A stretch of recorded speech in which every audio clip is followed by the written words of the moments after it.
audience as well as a team that's going to come together and just give us a brief update. Today is August 29th, 2023, which is Tuesday. It's just after 5:30 Mountain Time.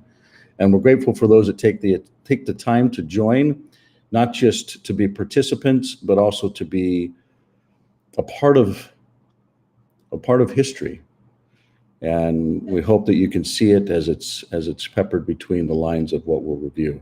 Today's agenda, we'll be reviewing any kind of new advancements or primarily around developments, and we'll go through that. And then we'll provide general questions and answer as to what's going on. Today we'll be joined by some very special guests, not only the moderators that are usually here from around the world, and we're grateful for them, but also from some very special people that we've met along the way. Billy has actually been on prior from Aotearoa or New Zealand. He's actually doing some amazing work with providing transparency on the river of lies that's basically come from not just New Zealand, but other parts of the world. And so we'll hear from him, as well as some special guests from Maui. And directly, these individuals lost their home, their families lost their home, their loved ones. And I think once you have some time to meet with them, you'll feel an alignment and a desire to love and serve and learn more about these individuals as I have. So we're excited to be able to bring them on. Just as a quick reminder, this is a private membership association, and the content herein is shared with that. And some of the statements we may discuss may be forward-looking topics that we're going over, primarily as it relates on deploying really a phone storage in a community. And the community in this particular case, and the focus, as you know, we've been focused on the Pacific with 19 different countries, rolling out with Tuvalu, Vanuatu, and Fiji. And today we're going to be discussing kind of a new entrance into that based upon some of the happenings that's occurred. So enough with those topics. I'd like to introduce these individuals, and I'm going to pull them over here real fast. So you'll be able to kind of see who they are here. And for those that are not aware, this is actually streaming in real time. So the folks that are available and online at rippleeffect.clear.events, you can ask questions there. And then there's a body of these four individuals here. So I won't be specific on people, names, times by design, but I will tell you that the hearts are aligned. And the first time that I met, so on the call last week was Kelly and Peter and Joe, and we met with them in January of this year to see if Hawaii was ready for really a digital world to come in and lay the infrastructure for them to be able to stand up on their own. And I don't know if you remember, at that time I was somewhat distraught because I'd always felt like that was the right first place, especially as it starts. It's not just a hub of the Pacific, it's the core of the Pacific. And I felt really disheartened that the journey had to continue, not from Hawaii, but all the way down to what I believe is the hub of the Pacific, which is Fiji, and the work that was happening there. But to be able to come back and then, spend some time with the family in Kauai for a week, and then we were moving on and the fires broke out, and they become very real. I mean, this is actually the largest wildfire that from what I understand has existed in the United States of America. We're talking almost 4,000 people displaced, hundreds of people that have passed away, and a city that is just a war zone like I've never seen before. Driving through it, I've just absolute war doesn't even accomplish. Well, maybe it does. I think it's a good thing that my generation, probably all of our generation, has not seen real war to the capacity that some of our prior generations have. But with that being said, I'd like to introduce some of these people because Kelly said, Mike, I asked her, what is it you're focused on today? She says, we're going to go pull up roots and vegetables and food, and we're going to take it to our loved ones and our family over on Kauai or on Maui. And I said, can I join you? And she says, you're more than welcome. The flight is tomorrow morning at like 7:30. And I had no idea that jumping on that flight would actually mean that we're jumping into the back pocket / quasi meeting / I won't be sarcastic and negative, but Mr. Biden was there. So I had the opportunity to see his commitment, his words, his unwavering commitment to serve these people. And I'll just leave that sarcastic comment there. But hopefully it is true. I really do sincerely hope that it becomes a reality and some of the things that he committed to truly are followed through. And since then, every day I've basically been working with these individuals. Particularly Charles was right out of the airport, was introduced to Charles, and Charles says, Mike, you need to meet this gentleman. And I'm not even going to go through history and context other than they knew right when they saw it. There was no questions. There was solid understanding. And even though they hadn't seen it, it was just within a matter of moments that they understood this is the right time and this is the right place and this is the right fit for this. And with that being said, I think the right thing to do is just to literally provide an introduction and context to some of these individuals. Some of you've already met Billy before, and he's in New Zealand. For those of you that are maybe new, my family and I spent 2 years in New Zealand, and so there's a really important connection there, and we know that there'll be a time where Aotearoa will stand up, and just like with New Hades and what we saw with Vanuatu, like standing up. This is 83 islands that are like, you know what, British, French, we're not going to have you here. Same thing with New Caledonia. They're saying, French, we're not going to have you here. And other nations like Tuvalu that are already stood up and independent, and Tonga and Samoa that have been sovereign from day one. They've never been occupied to that. Well, I guess American Samoa is somewhat, but Hawaii is very different. And this call today is going to be a very preparatory call for some things that are going to transpire in about 12 days from today. Because in about 12 days from today is an anniversary, 126th anniversary of when oppression started, theft occurred, and it was with a very small handful, 12 to 14 people, that basically came together to then get backing from another organization. And the goal is to be able to make this shift back a time, and I maybe this needed to happen as I'm reverting what I learned and saw and understood as an individual, as a human, as a brother in Fiji, with the villages and the independence and the happiness and the life that they live down there, makes me see what's also missing here in this state of the United States of America we call Hawaii. And with that being said,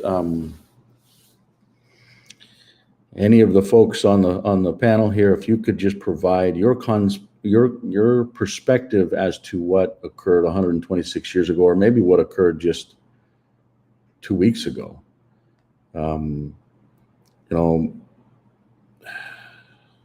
What is it you're seeing? What is it you're feeling? What's in your heart? What do you want to share? It's your floor. It's your time. I would say the best person to start that up with would be Kamaunu.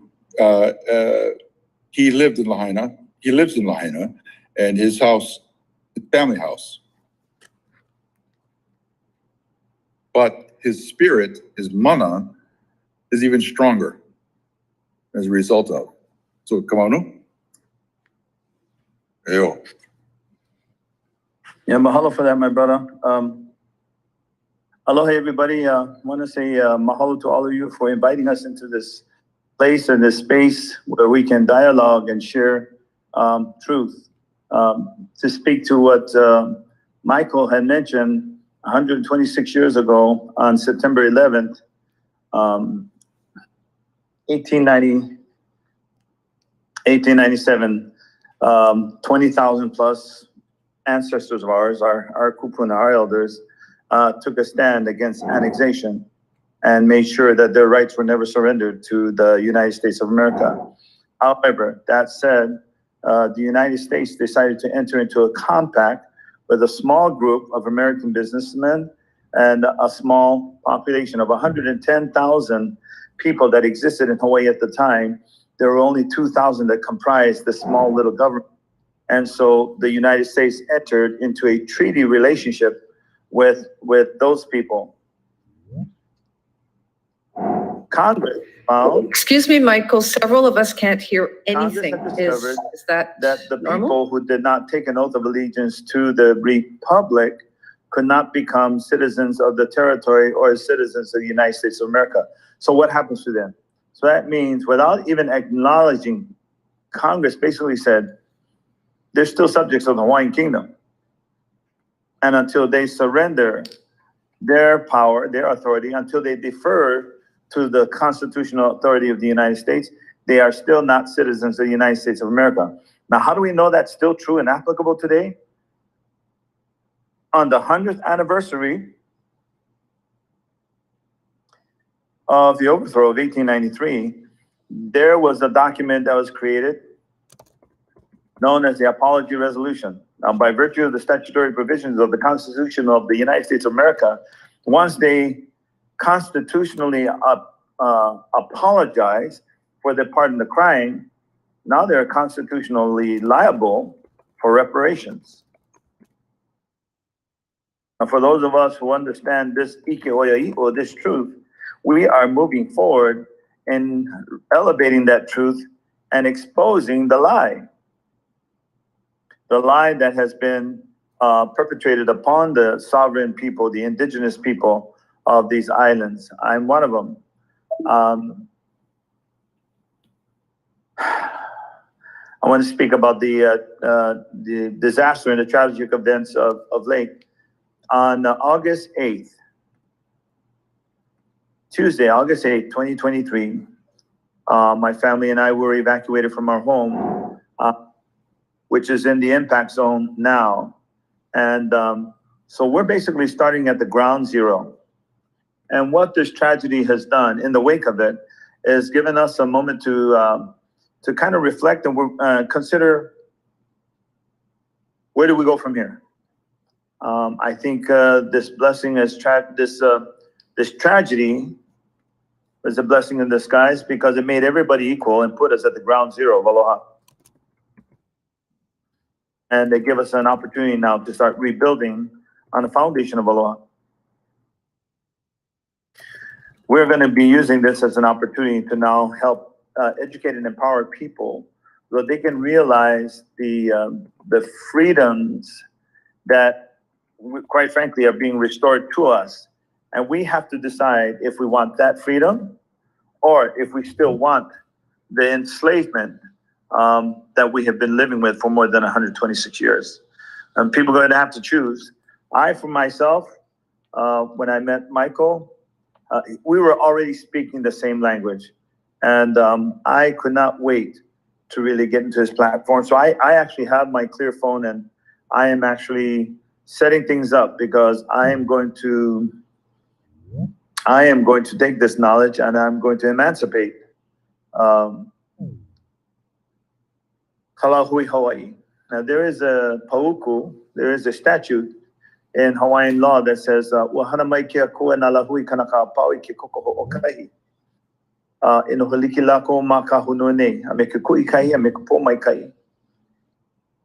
And so what that basically translates to is, Ke Akua created us of one blood, and that one blood flows through all nations. And I want to help our people, our community, our ohana, to get right back to that truth. Once we start building from that truth, then we can go truth by truth and start liberating the people. I have to say mahalo ke Akua for Charles Kyoho, for his leadership and his ability to keep his consciousness and his ears open so that when Michael came along, he already knew that this was something that I needed to start weaving this thread to. And it's been amazing to watch how events since in the wake of this tragedy have unfolded, and we have witnessed divine intervention on so many levels. There's definitely something happening at the ethereal plane that if we're not paying attention to it, we're going to miss it. And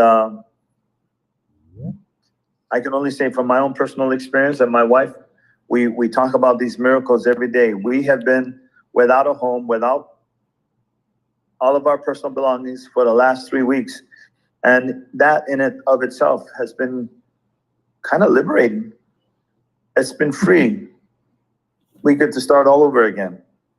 And Israel sings it all the time. Starting all over again.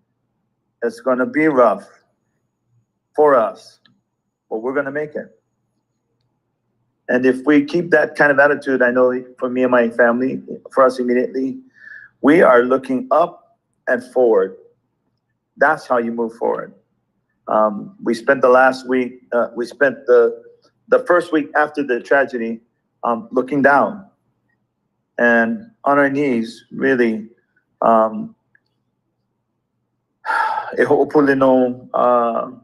We've been praying for answers, for understanding, for light, for truth. And lo and behold, Charles Gilho, Michael have come and I am convinced have been answered to Pule. And it's been very empowering to be around them, to be around their light, be around their passion and their drive. And I heard the bell. Okay, sorry. How do I make it quiet? Hold on, I'll put. Yeah, so anyway, in a nutshell, my name is Wamad Kamado Kahaya Li'i. I come from a family of 9 brothers and 4 sisters. We are actually descended from Kiawi'iki Kahili Okapoku, who's an ancestor of the Big Island of Hawaii. And further beyond that, we are also descended from a long line of chiefs and navigators and patriarchs that go all the way back to Hawaii Loa, that ties us all the way to Aotearoa. And so it's good to make this genealogical and familial connection with Billy and Charles in this call. So I'm gonna throw it back to Charles. Charles, if you can share your mana'o. Mahalo. Kamado is one of those kind of guys that's always fascinating to listen to, because the history and the love that he puts into everything, and the no BS attitude. It's kind of funny. Tragedy puts all kinds of things into our hearts, right? We want to do the things, we want to help, we want to do this. Oh wait, I gotta do this, I gotta do that, I gotta do this, I gotta do that. He comes in and says, I don't have time for the political BS. I don't have time for this. I don't have time for that. Let's go into solutions and let's get it done now. And let's get rolling as opposed to talking.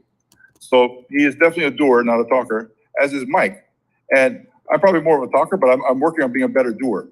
My manao on this is that I was born and raised in Hawaii.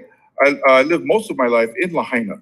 So my first opportunity to come back to Lahaina town, because they had closed the town office, there's such a, we'll find out eventually what all happened, but there's so much misinformation going on out there. Don't listen to everybody else. Please listen to someone like Kamano or myself that's actually here from Maui. I have to go over at the same time with Michael and with Mr. Biden there. I really didn't care about Mr. Biden, and I don't care if it was Mr. Biden, Mr. Trump, or Mr. Obama. They need to come to something like this. I understand that. But I was there for the people of Lahaina and for family and friends, because so many people are still missing and probably gone, but who knows? By this time, they're probably gone. But there's so many people missing, and there's a lot of difficulty all over the place. But to go into Lahaina and knowing and loving that town and all of it, I don't even live there anymore, but still, seeing all of it gone. By the way, there's all kinds of theories out there. Here's what I can promise you: every summer, Lahaina, a town, is brown and hot and dry.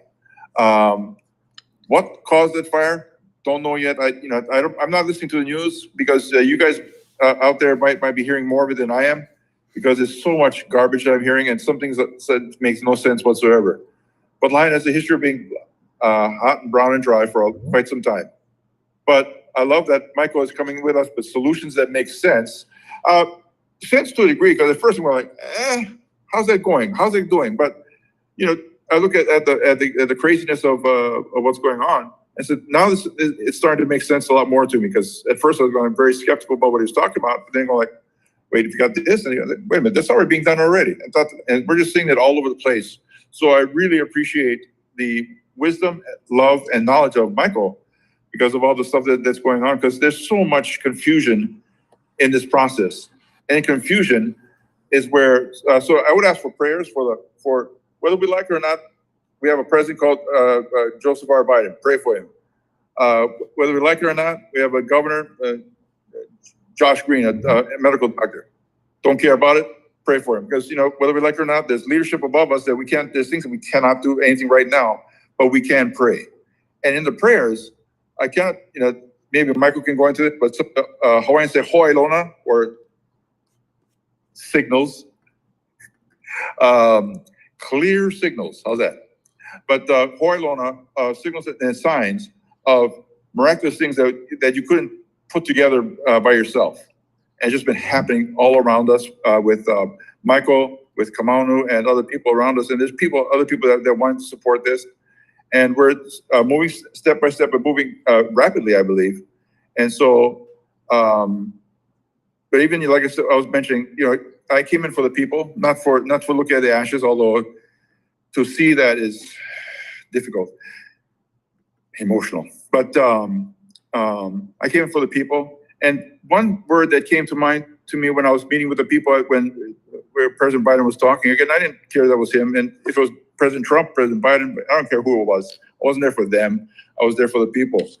And one thing that came across that was a phrase that we use all the time. I mean, we always do. You know, all people do this. Hey, nice to see you. Well, in Lahaina, there are hundreds that we still don't know where they are or what happened to them or how. And so in that moment, in that time, everyone I saw that I knew, and both family and friends, old-time friends, hey, sister, nice to see you. I had no guarantee. We never have a guarantee, any of us, that we're going to be here an hour from now or a day from now. We don't know. Nobody knows. But just the fact that I was able to say, sister, nice to see you. Uncle, nice to see you. Brother, nice to see you. Love you. God bless you. Just to be able to say something like that, that may have a whole different meaning for people when you see people and family and friends. You know, we really have no guarantee. And my Lord, certainly nobody would have guessed could have been this bad. So pray for the leadership. Pray for our mayor of Maui. You know, I'm sure this is way above his pay grade and all this stuff that's happening. And he's getting toasted left and right. I don't know if, you know, all the little details, I'm sure they'll come out eventually. But please keep Maui and the leadership above us in prayer as we develop a different kind of leadership and go decentralized. Cool breeze. Uncle Mikey. Thank you for your words of wisdom and guidance. And I do think that it's very important for us to always recognize those that are there serving. And just because they may be a part of a centralized system does not make them an enemy at all. Because in time, we are one world, on one world and one people, period. It doesn't, you know, race, color, exactly. So he's showing his genealogy there as well. Billy, do you want to just provide your context and feedback, and then we'll jump into some of the advancements that we've had over the last couple of weeks. So go ahead, Billy. Sure. Nā te mea tuatai. Ko te wiki ki te atua me whakakorore tono ingoa wā kātoa. Kia taumai te manakitanga ki runga I te kingi a I Kraiti pai mairere ki aia me tono whare me te kaupapa I tēnei wā. E nā rangatira o hana no Hawaii. Nā mihi atu ki a koe e roto I ngā ahoatanga I tēnei pō. E te whānau katoa, e te whānau haole, e te whānau Pākia. Nā mihi atu ki a koe, ki a koutou. Ki runga e te korowai a whakawhanangatanga. Nā te mea tuatahi. Nā te mea tuarua, ko whānau ko tahi tātou ki runga I roto te ingoa tapu a I Kraiti. Nō reira e te whānau, tēnā koutou, tēnā no tātou katoa. Thank you for having me. It's great to be here with our family from Lahaina. We've been watching with despair and concern and love from here in New Zealand, Aotearoa, for our family and our relatives in Lahaina. Thank you for setting this meeting up today, Michael. It's always good to see you, brother. And thank you for your support of The River of Lies, the New Zealand Scandemic investigative documentary, which is coming out this week, which is going to expose the tyranny, the contradictions, the dishonesty that the people of New Zealand, Aotearoa, we've lived through for the last 3.5 years under the COVID tyranny, the COVID measures, the reset into the fourth industrial revolution, and this new stakeholder community that they want to, an economy that they want to take us all into. And so this documentary that's coming out is going to be exposing that over 3 episodes. And Michael, you've been absolutely amazing in your support of this important project.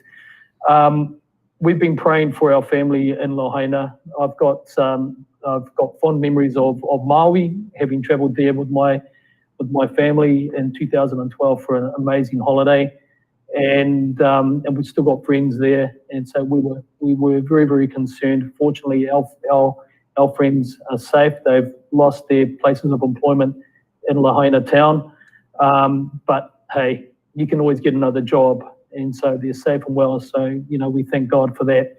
I guess the only thing I'd like to contribute to this is it's the history of how Hawaii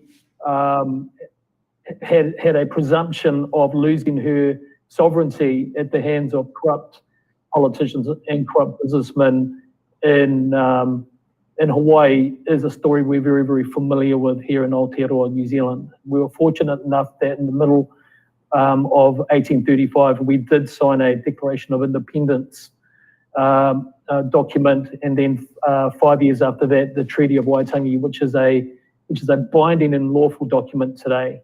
However, as I remind my relatives here in New Zealand, we are confined from exercising that sovereignty because the government corporate that we live under has all the guns, the weapons, and the prisons. And I'm a former member of the New Zealand Army and New Zealand Police, and I understand very well what we're confronted with here in New Zealand that prevents us to fully exercising our rights at this time. But the thing that appeals to me so strongly about the work that Michael is doing with Claire is the concept of privatisation and decentralisation, which are very, very important things. I'm a pastor here in New Zealand as well, and the fundamental Protestant biblical belief is freedom of choice, freedom to live in peace without overreach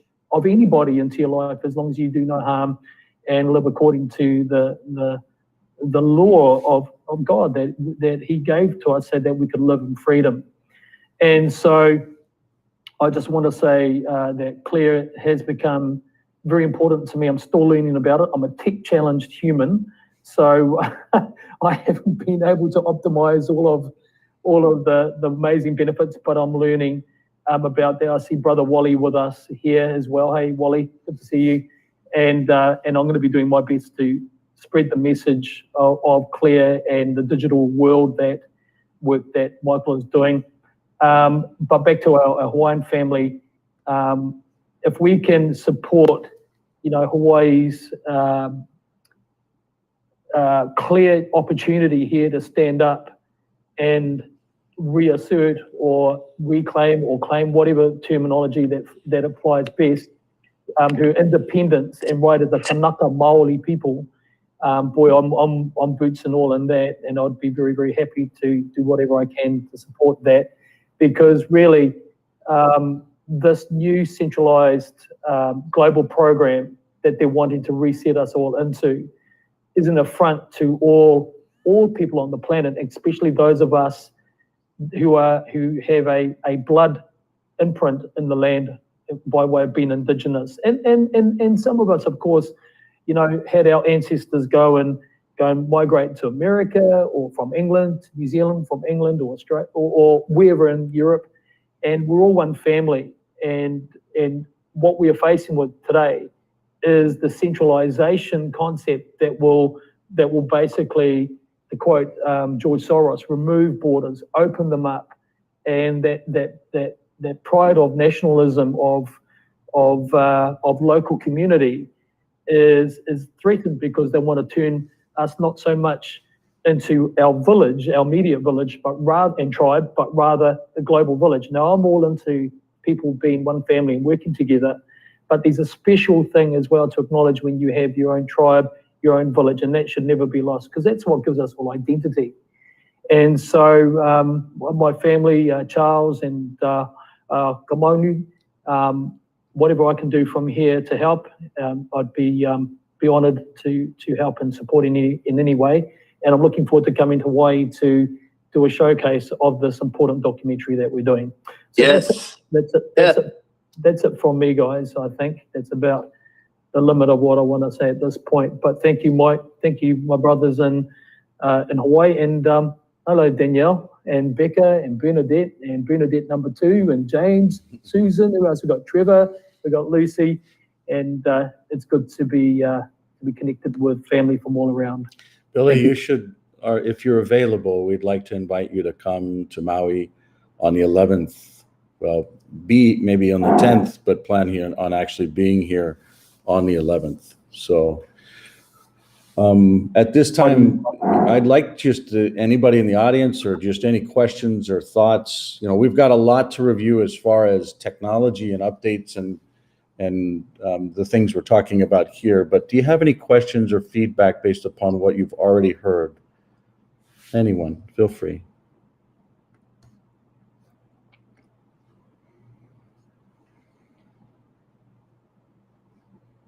Susan, did you have your hand up?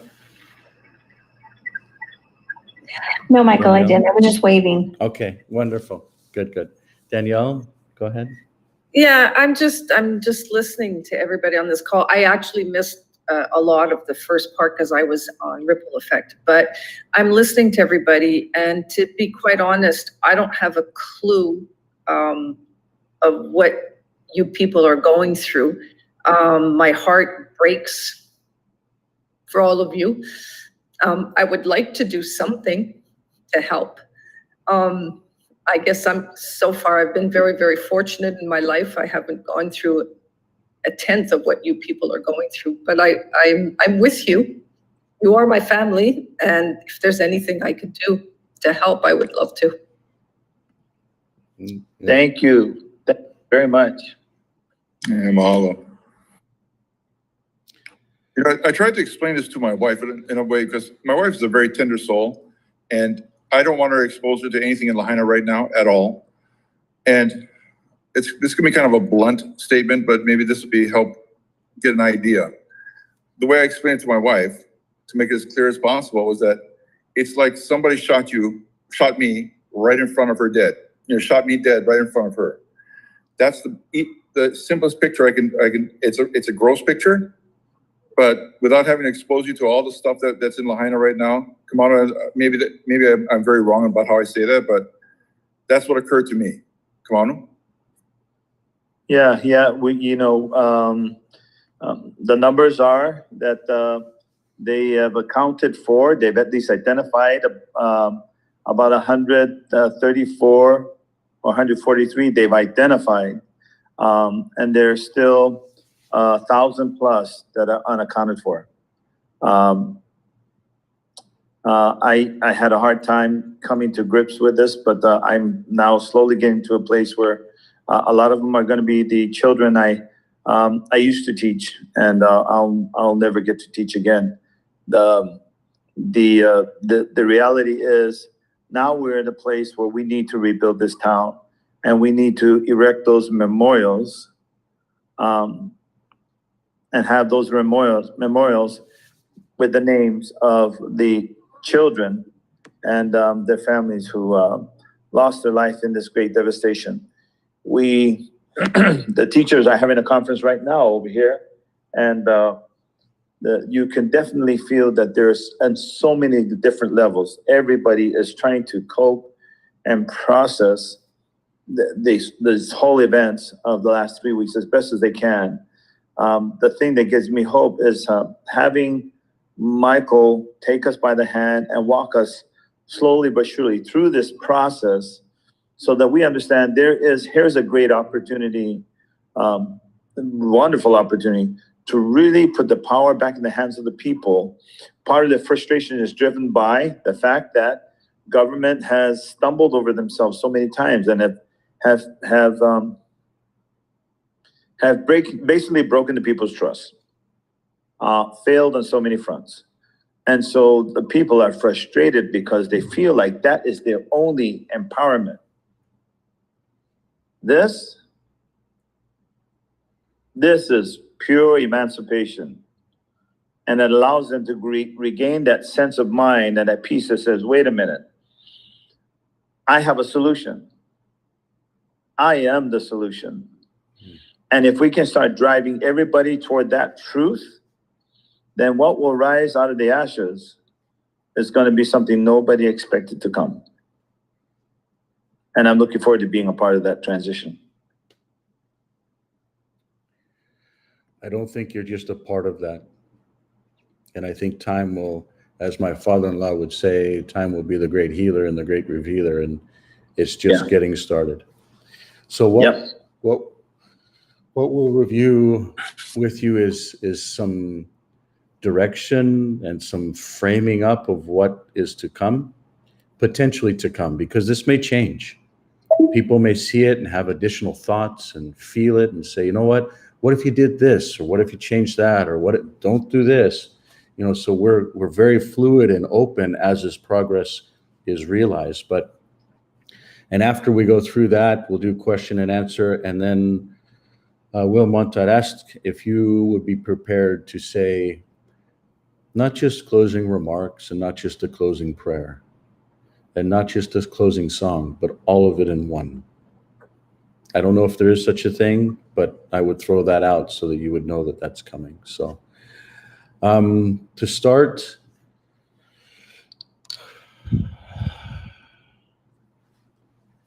imagine a new terminology. And Hawaiian Digital Nation may not be what it is. It may just be Hawaiian Nation. It may be something totally different. But imagine a new brand that comes out, a new brand that stands for something in a level of depth that nations prior have not even understood or realized or seen. But involvement in unity, not just in a family that's in Lahaina or in Maui or in Hawaii or in the Pacific, but the whole earth. Remember, this digital ecosystem can cover the whole earth instantaneously, whereas prior technologies or systems, we had to physically do things. But imagine a brand that will stand for something, that will involve and include many, not just the few, and voices will be heard. The ashes, we talk about today,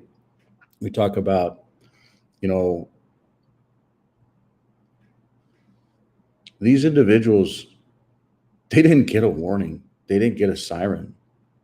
They didn't even understand why they were leaving, where they were going. They thought they were coming back to things. I wasn't there. My sister was actually physically on the ground, and some of the chaos that was, and the people on this call can actually go through it. But what I'm trying to say is birth certificates were not cared about. Marriage certificates were not cared about.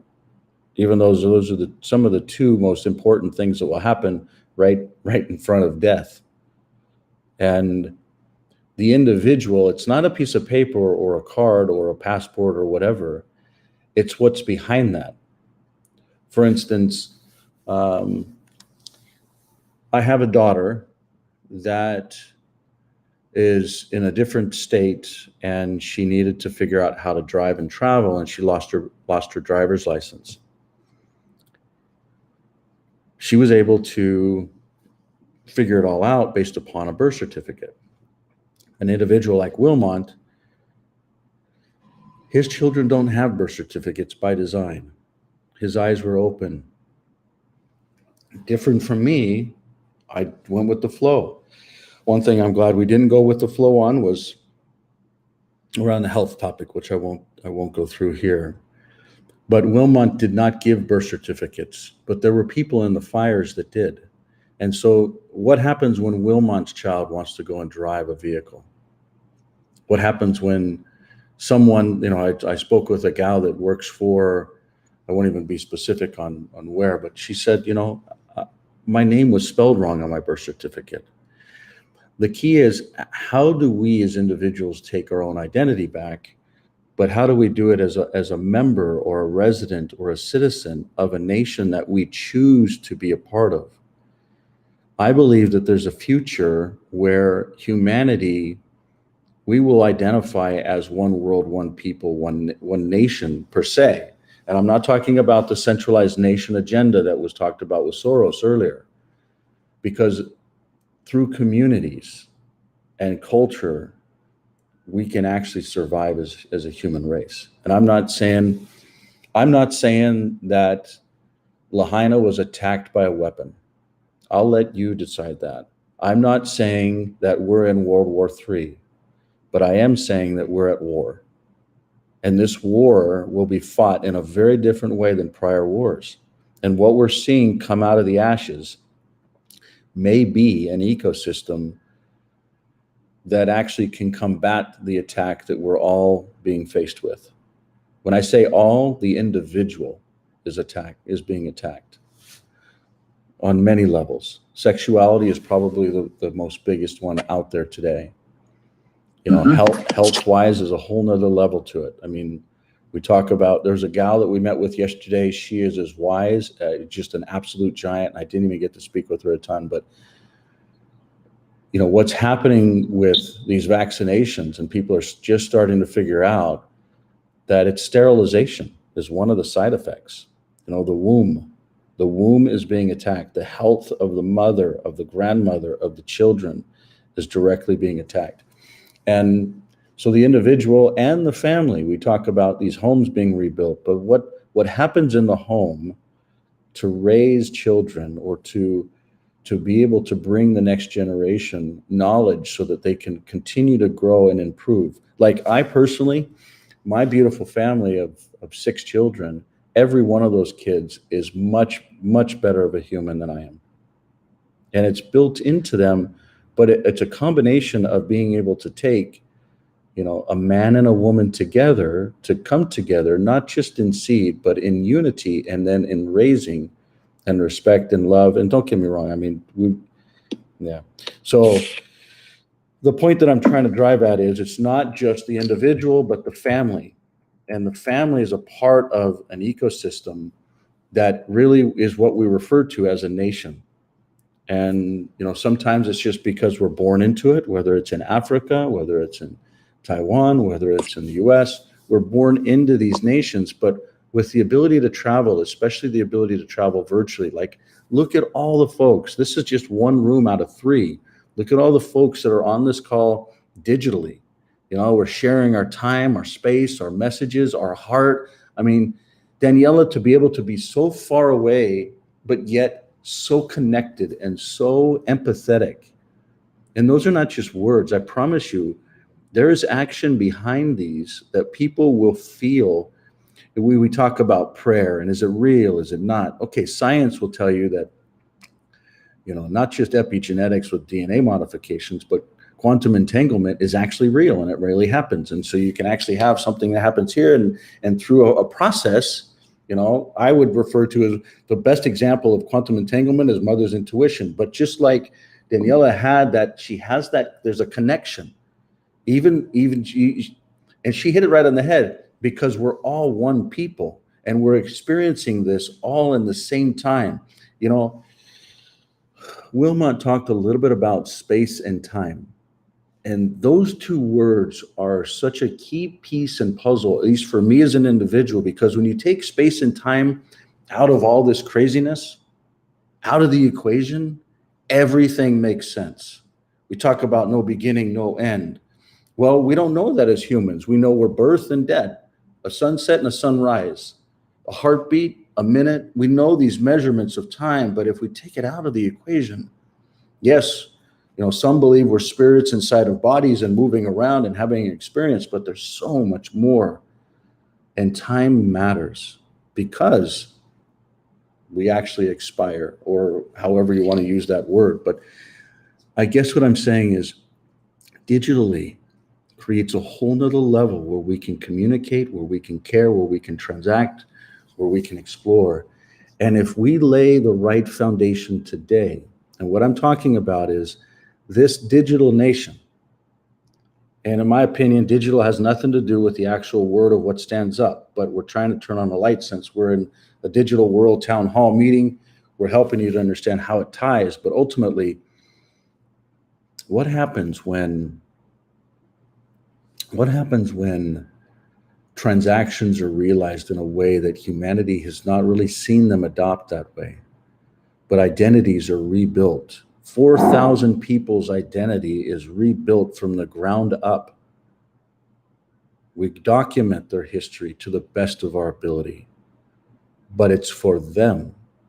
In New Zealand, it would be called whakupapa. And originally I thought it was a cuss word, but when you really understand the importance of that word, you know, maybe you didn't, but Billy, but when I originally learned about genealogy or family history, I learned that there's so much more to it than just understanding the people that came before us and the choices that they made and how that reflects on who we are, but also how we have choices to even change that. You know, we talk about science nowadays, we'll talk about epigenetics, and this can't change, that can change. But we now know that the physical DNA and genes that we come down with or here with, it can actually change based upon environment and choice. So, you know, we may be talking about things that are real world problems and technology that's this nebulous thing that's out there.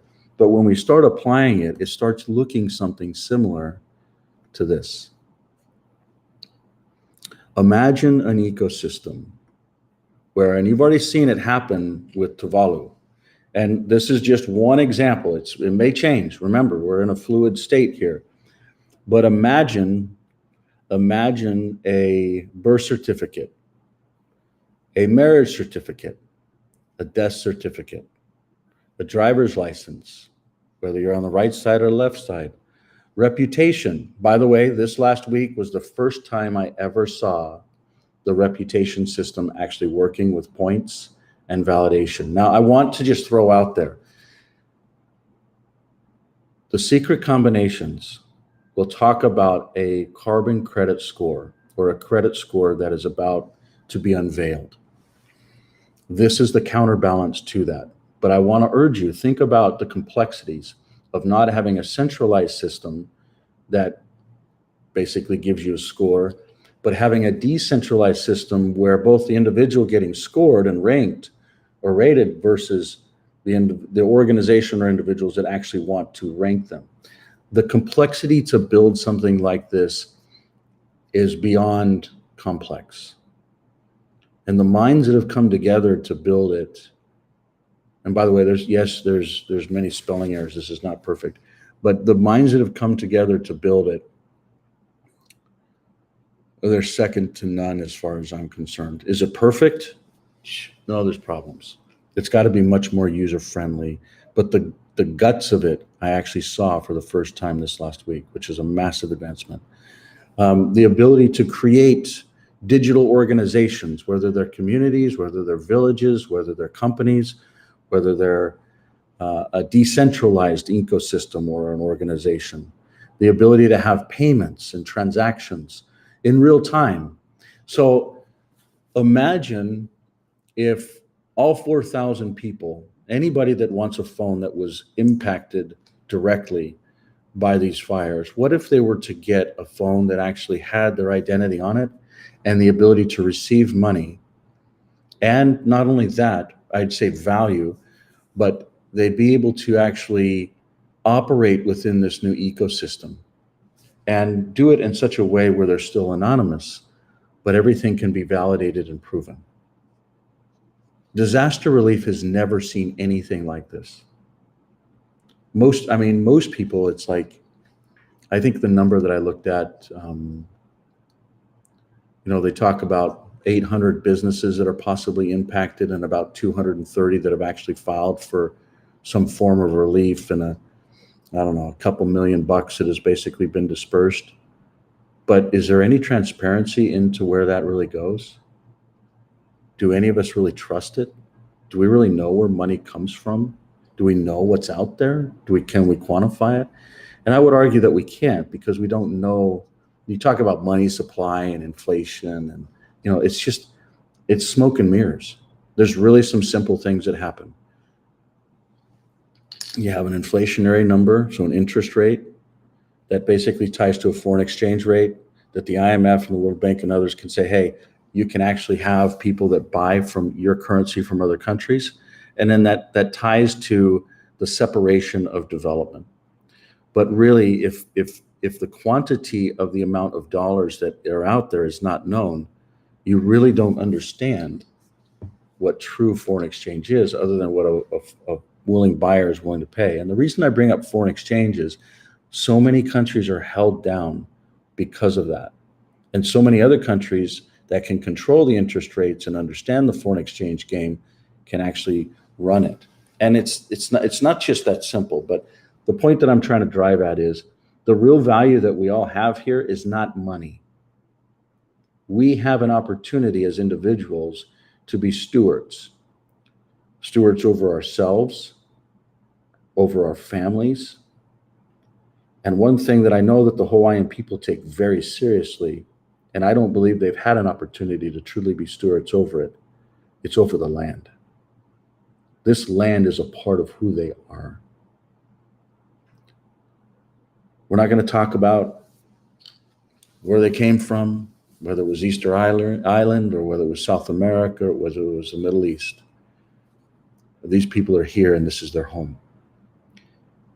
And just like Danielle talked about people coming from around the world to actually help, the key is to truly help and not get in the way, to add value and to serve and to love, and then to get out of the way and enable them to stand up. And when I say them, I'm talking about the people that are on this call, namely people that are Hawaiian and Maori. Those individuals, they know what I'm talking about. Just like when they did their introductions, and I don't know if you picked this up, but when they introduced themselves, they talked about who they are and where they're from. I'm going to see if I can pull up another page here that may make a lot of sense to a lot of you. So what I'm doing is I'm going to the Clear community and I am pulling over. This was actually done, Ray Mahir, who, for those of you that know me on Facebook, I have a gentleman that's with me, and he helped to actually build this. So this Clear community is a replacement for Facebook. And what I'm looking at here is groups. And I can actually see all the different maraes, which are part of iwis inside of New Zealand, which the maraes have certain families that are attached to them. And they're usually tied to some form of a mountain or an inlet or something that is actually tied to the land. And the reason that I bring up the land is we talk about this land management ecosystem and system. And what has been eye-opening is to actually see how this same system, and I'll see if I can even pull it up right now. This same system, and this might blow your mind, but we've talked a lot about open source and standards and the ability to share and living the law of consecration and software development. This is the mapping technology and system that we talked about. Now, I challenge you to kind of just look at this just for a second. I'll even zoom in a little bit more. But what are we looking at here? We're looking at, in real time, multiple people from multiple places using digital technology is actually looking at a map of what? This gray area, just like this, used to be a neighborhood, a city, houses. Excuse me, Mike. Yeah, thank you. We couldn't see you in the town hall. Thank you. I'm sorry? I'm sorry. We couldn't see your screen share, but we now see your camera in town hall. Thank you. Are you able to see the screen? Are you able to see the screen? Yeah, I can. No, just your camera in town hall, that is. I'm streaming it online. I'm streaming it online. Looking like it's coming through, but. Okay. Maybe if you join the town hall meeting, so townhall.clear.events. If you're not in that, please go there. I'm in town hall, Okay. Michael, and I can't see it either. Okay, I'll stop.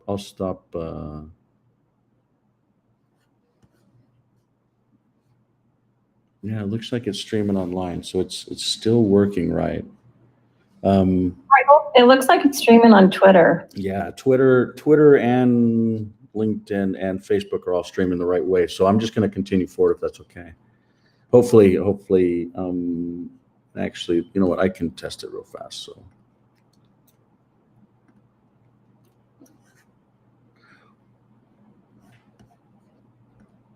Oh, I know why. It's because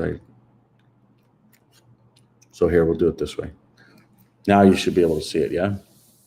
Yep, there we go. Okay, my bad. So I'm actually sharing a screen that's sharing a screen that's, it's kind of complicated, but here we go. What just happened?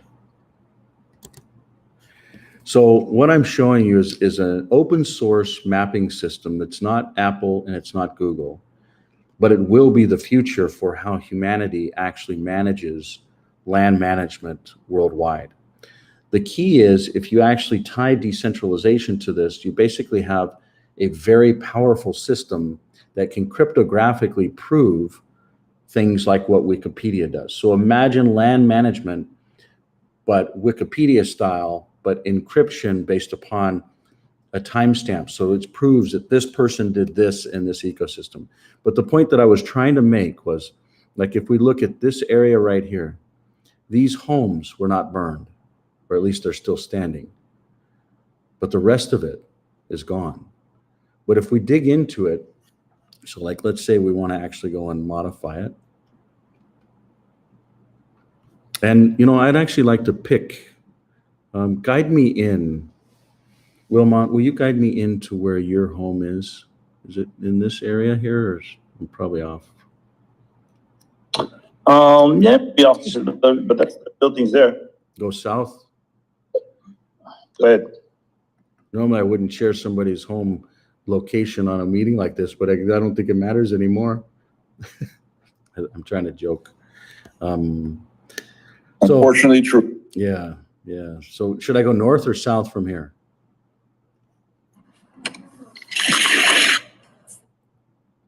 Am I in the right location? Am I highlighted on the right thing here? Yeah. So let's say that this home wanted to be rebuilt.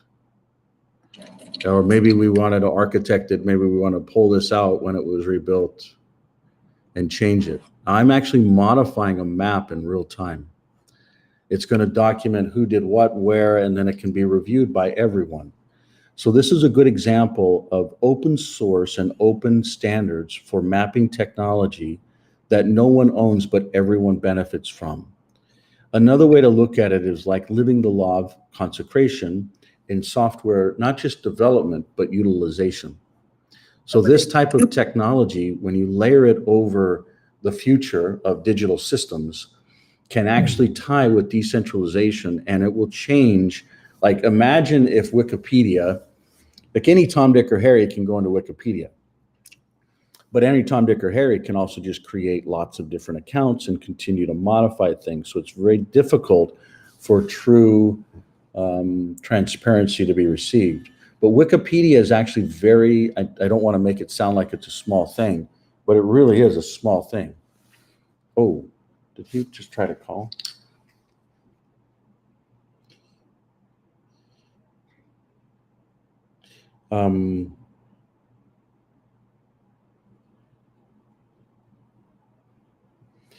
Imagine the data points associated with, really with. My brother, sorry, we gotta run out.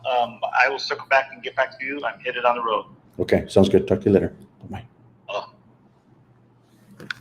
So the point that I was driving at is within land management and for one central system, the ability to have the same type of Wikipedia approach has to be done at a much deeper level around, true encryption, so to speak. And that's what I believe blockchain is actually valuable for. It's timestamping. Before Bitcoin ever came out, a decade plus before that, it was actually used for and by some of the same creators that were named in the white paper for Bitcoin 4 or 5 times. It was a timestamp for genealogy. So not just land management or dispute resolution, but the point that I'm trying to articulate here is there's a future where, just like what we saw here, a nation can start up, a nation can stand up, a nation can take back what was lost. And there's lots of other elements to it. We talk about some of the things that happen within homes, within, the ability to actually modernize how homes are put together, how they're assembled, how you can identify a location. The next thing you know is the ecosystem is brought online. It's seamless. It's simple. It's like putting together a Lego set. This generation struggles to even read blueprints, but the pricing for it, the value for it, the livability for it, the ability to build villages that tie to it. Before when we were talking within Maui, it was only 4 locations with 16 homes in each location, which was 64 homes total with 4 different ecosystems that started up. With this environment, we're talking about something that is much, much larger. And when we go through that, let's see if I can.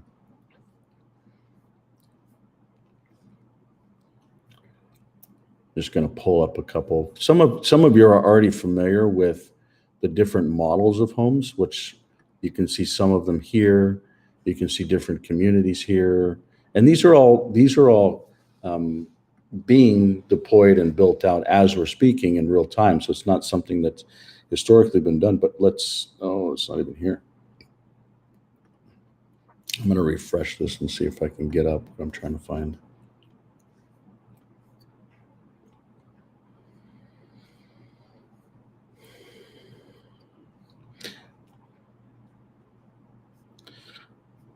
Well, this is the wrong deck. That's why.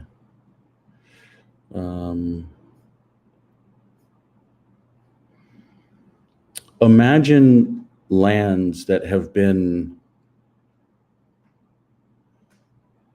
I wouldn't say just preserved, but have been set aside. These are lands that are already, imagine 248 acres that have been set aside, already has utilities, already has infrastructure, already has permits, has already been farmed, has already been proven, value and fair market.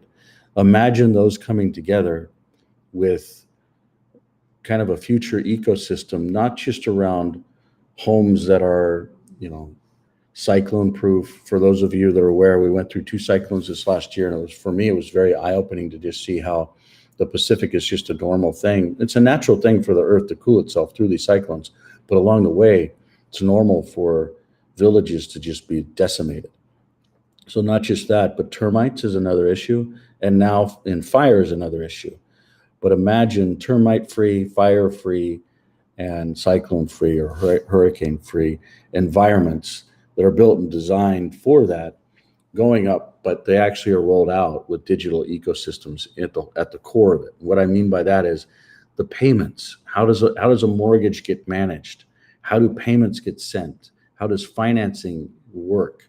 You tie all this together with digital assets that basically have, and it's not just assets, but registration, identification for the assets, and then organizations that are behind it.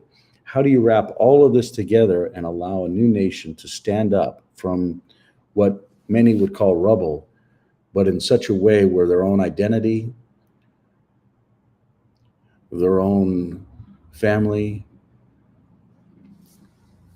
can actually go on for generations with knowledge and data, not just around who they are or what their language was or is, or what kind of assets they have, but what they did, how they felt. And there's levels of this that people may not even understand, with the ability to communicate with the body through simple truths of yes or no questions, through vibrations and energies that we may not be measuring today. And I won't dig into that, but for those of you that have been around for a long time, you understand some of the things we're talking about. So with that being said, it looks like a couple of folks have been able to log out, but maybe have a couple more questions or feedback or thoughts or anything that you'd like to go through. And then Billy, would you wrap us up with a word?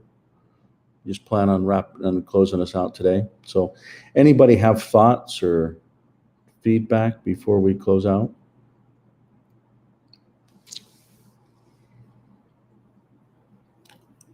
Actually, I have a question, Michael. Yeah. I listened to an episode of Del Bigtree this week or last week, and he had an individual from Maui who lost his home and everything else. And he had a couple of other people too, and they were imploring people not to donate to the Red Cross and to, I think it might have been FEMA, because they said they were not receiving the money. Can you put a couple of links or something where we can donate, where we know that it's getting to those people? I would say, please hold off. Okay. Yeah. So like yesterday, you guys know me. I'm in the technology world. I'm usually behind a desk, but literally I was asked to go and empty trailers full of stuff, and it's like people are shipping full-on containers down, but it's a lot of work to move those things around. And to be honest with you, we're on an island that doesn't have a lot of storage, and just to get those containers in and just to move them, the stores are still open. Costco's here, it's stocked, and it's got everything that they need.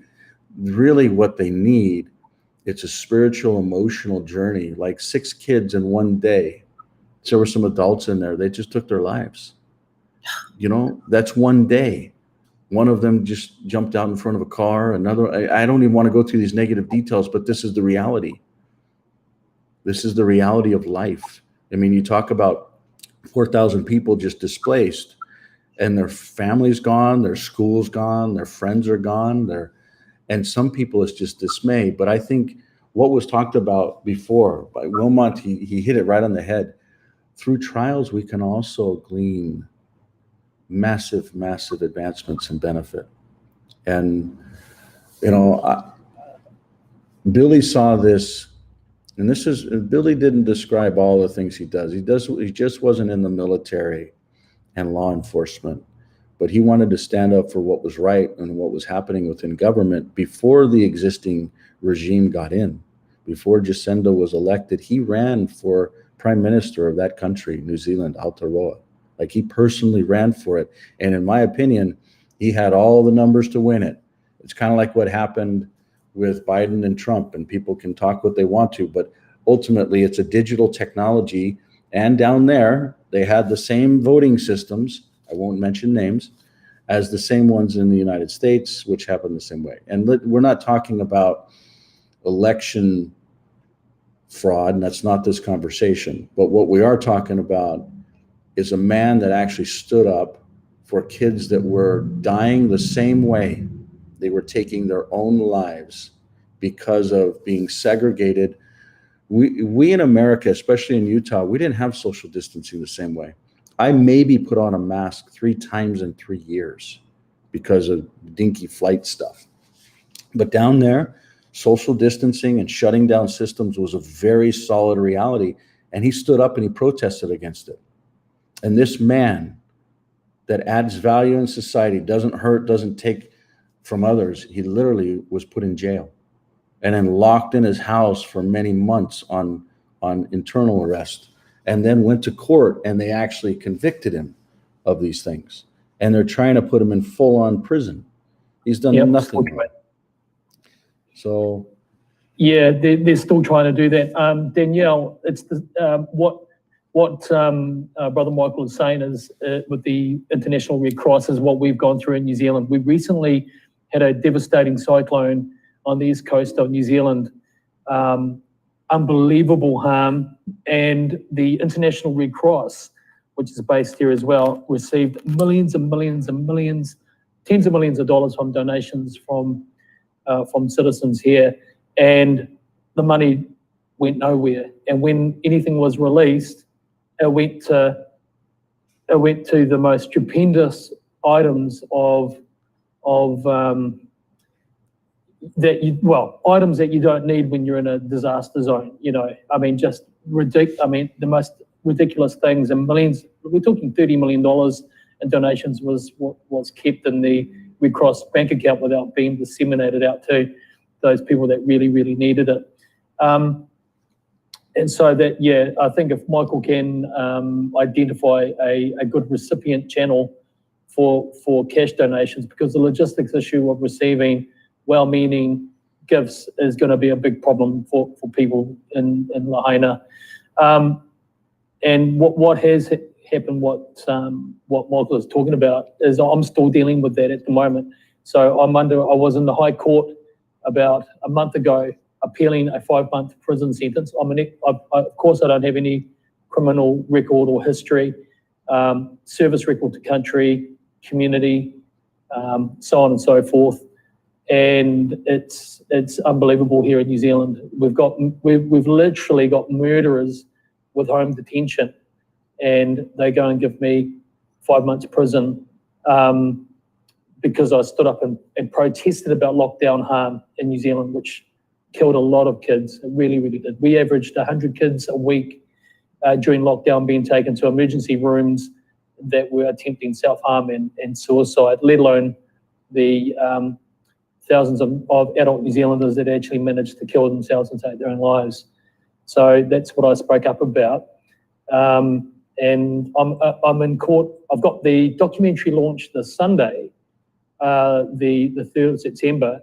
And then on the 4th of September, I go back to court to face the claims by the government that post the general election, political election in 2020, that I committed election fraud in my electoral report, which is, outrageous, egregious, and even strange, and even stranger than that is that they're trying to say that someone with my profile here in New Zealand and mana and stature here, that I would demean myself and lie about $15,000 of donations. It's just, it's just bizarre. But just with what Mike was talking about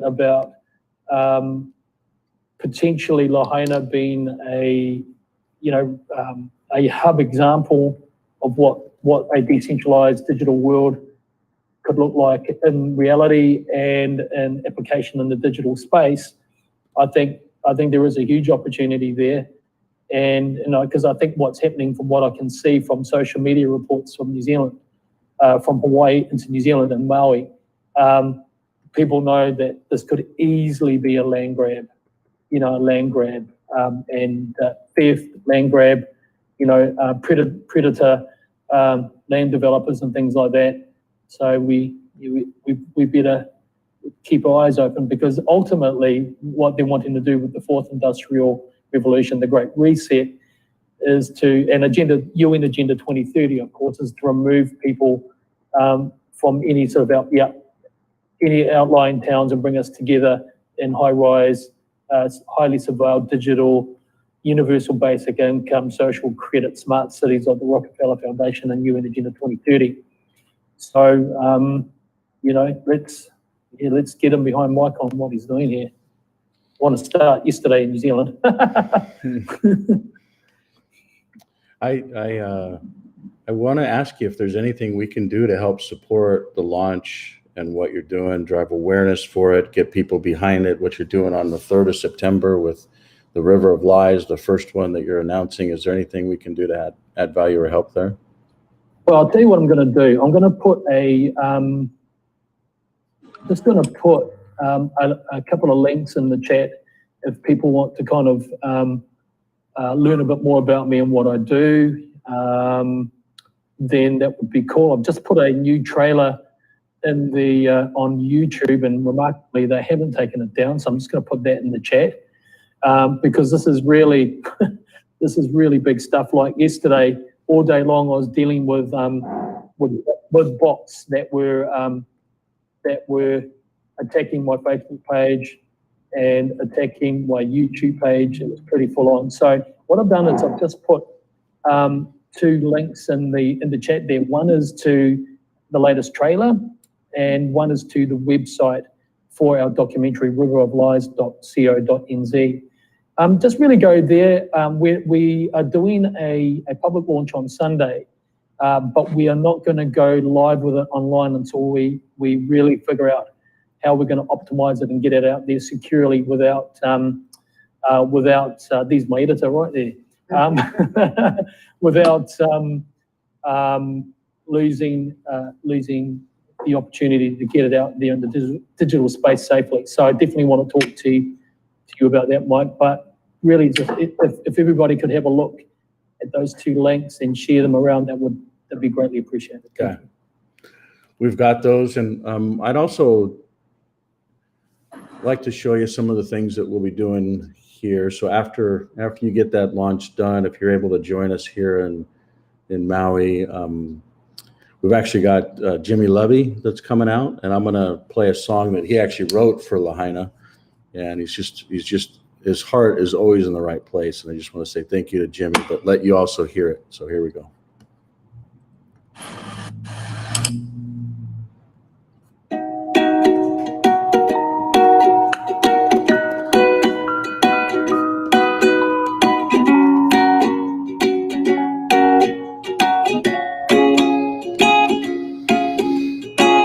Tears in my eyes, oh, where do I start? It seems like everything is falling apart. Blue canvas sky, but something painted it dark. From the ashes there will grow a garden of hearts. There was no warning, no alarm. Lost everything, but not our faith in God. That's why He sent His only Son to save this holy ground we're standing on. Won't you stand with the Lahaina? Oh, Hana, a million tears for you. Won't you stand with the Lahaina? Oh, Hana, till the skies are blue. Something just ain't right, the way they cover their own. Feel like they wanted this land all along. Can put a dollar sign on everything we owe. Oh, Mr. Greed, just know you reap what you sow. Won't you Lahaina? Oh, Hana, a million tears for you. Won't you stand with the Lahaina? Oh, Hana, till the skies are blue. Whoa,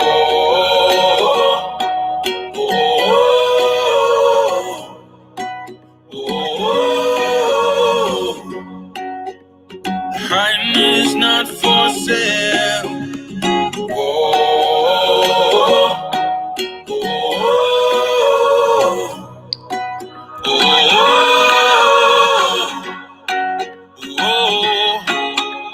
save the cake.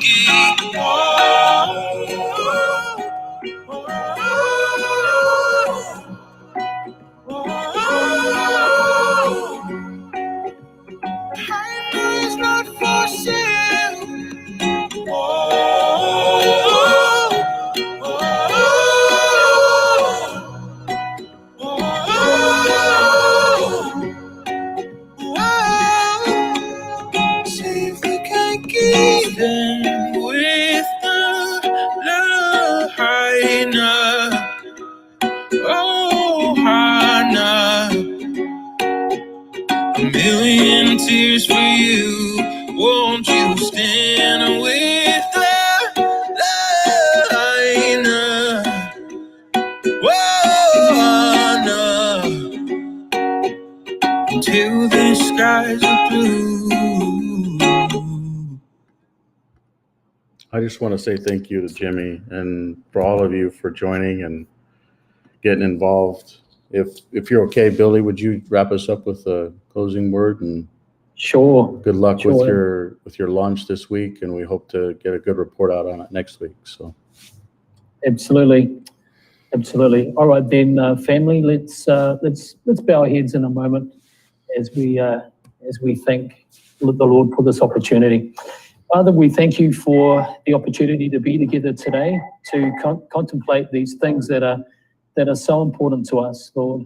We commend everybody in this meeting into your mighty care and pray that you continue to guide us, to keep us in your care, to look after all of those ohana whānau families in Lahaina that are affected by this terrible affliction. We pray that they may be in your mighty care today. Please continue to guide Michael in his most important work and give us all wisdom on how to deal with those things that are before us, but to deal with them with love in our hearts and great reflection to your mightiness. May we all be ready for the Lord's return. We pray and ask these things always in Jesus' name. Amen. thank you so Thank much, you. Billy. You are more than welcome. Thank you, family. It's been an honor to be here with you all. Mahalo. Mahalo kako. Bye, Have to everyone. learn more Hawaiian. Thanks, guys. Bless you all. We'll see you all next week. Sounds great. See you guys then. Bye-bye. Bye now. Hello. Aloha.